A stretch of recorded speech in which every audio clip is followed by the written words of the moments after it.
Good morning friends. My name is Deepak Sharma and today we discuss about the system with 2 degree of freedom system. Now first we discuss about its introduction. The system having 2 degree of freedom are important in as far as they introduce us to the coupling phenomena where the motion of any of the two independent coordinates in general depends also on the motion of the coordinate through the coupling springs or dashboards. A system having 2 degrees of freedom has two natural frequencies and their free vibration of any point in the system. In general, it is a combination of two harmonics of these two natural frequencies respectively. Under certain conditions, any point in the system may execute harmonic vibration at any of the two natural frequencies, and these are as the principal mode of vibration. Now we discuss about the principal mode of vibration. For this, the slide shows a figure in which two masses and three springs are connected to each other, and their free body diagram are also shown. Now consider an ideal case of 2 degree of freedom, 2 degree of freedom system, spring mass system. Let x1 and x2 be the displacement of mass m1 and m2 at any instant measured from equilibrium position respectively. Assume that x1 is proportional to x2. Now x1 proportional now the differential equation of motion for the system may be expressed as shown in equation number 1 and or by equation number 2 or by equation number 3.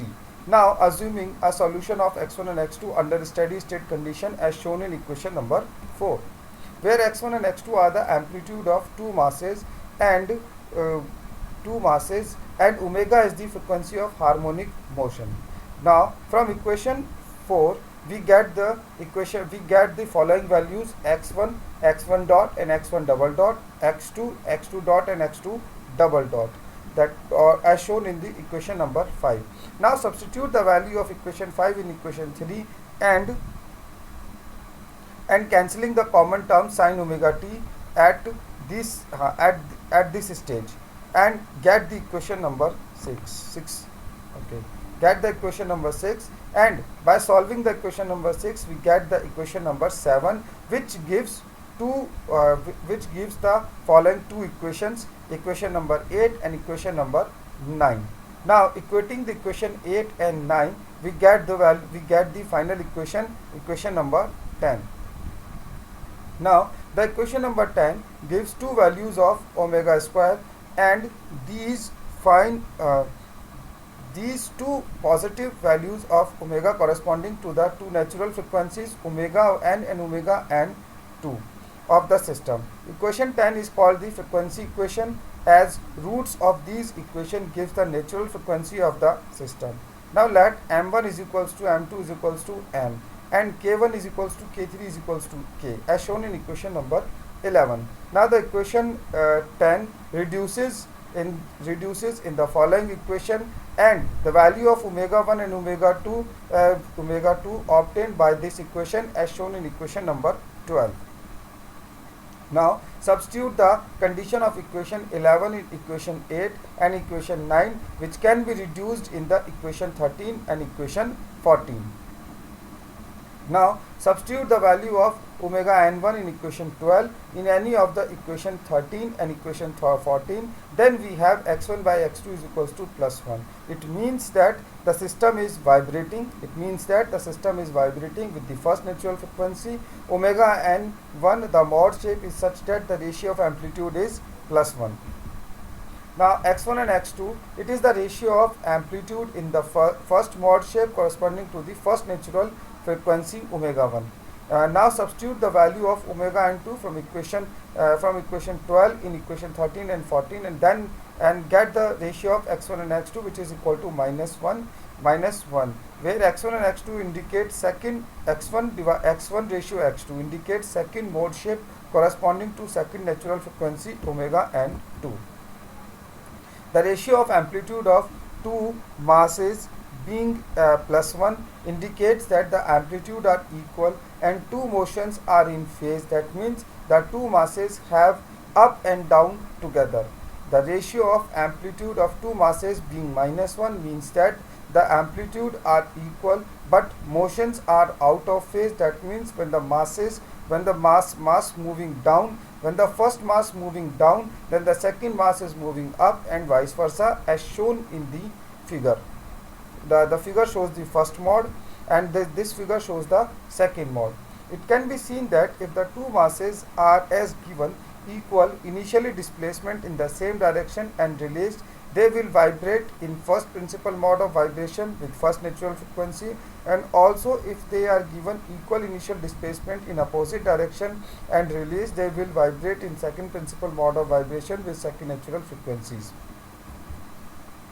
However, if the two masses are given unequal initial displacement in any direction, their motion will be the superposition of two harmonic motion corresponding to the two natural frequencies, as shown by the equation number 5, where x1 dash and x1 double dash are the amplitude of mass m1 at lower and higher frequencies respectively, and x2 dash and x2 double dash are the amplitude of mass m2 at lower and higher natural frequencies, and they will give the relationships as shown in the equation number 16, where x1 plus x1 dash plus x1 double dash is equals to the initial displacement of m1, and x2 dash plus x2 double dash is the initial displacement of m2. Now we discuss about the undamped force vibration with harmonic excitation. When a harmonic forcing function acts on a system, the solution consists of the transient port and steady state port. The equation of motion of the system as shown in the figure can be expressed as shown by the equation number 1 and equation number 2. The diagram shows the free body diagram of mass m1 and m2 and a system in which two masses m1 and m2 are connected by three springs, and a force F0 sin omega t is applied on the mass m1. Assuming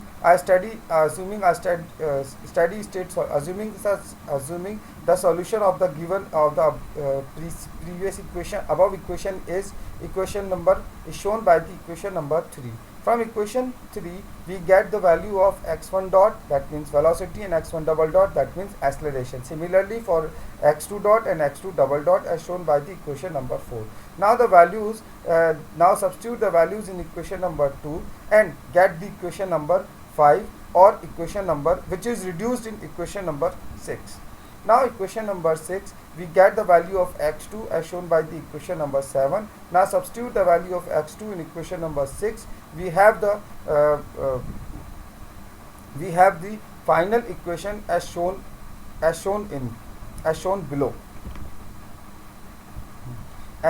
below, and from this equation we get the values of x1 and x2 as shown by the equation number 8 and equation number 9. It is observed that the denominators of equation 8 and 9 are identical. Now comparing the denominators of equation 8 and 9 with the frequency equation, it is seen that whenever the excitation frequency omega becomes equal to any of the two natural frequencies omega n and omega 2, the amplitudes x1 and x2 becomes infinite, which is a resonance condition. Thus we have two resonance frequencies, each corresponding to the natural frequency of the system. Also x1 becomes 0 when omega is equals to under root k2 plus k3 divided by m2, thereby making mass m1 motionless at this frequency. Such conditions are not applicable for mass m2. The mass which is excited can be 0 amplitude of vibration under certain conditions by coupling it to another spring mass system for the principle of dynamic vibration absorber. Thank you.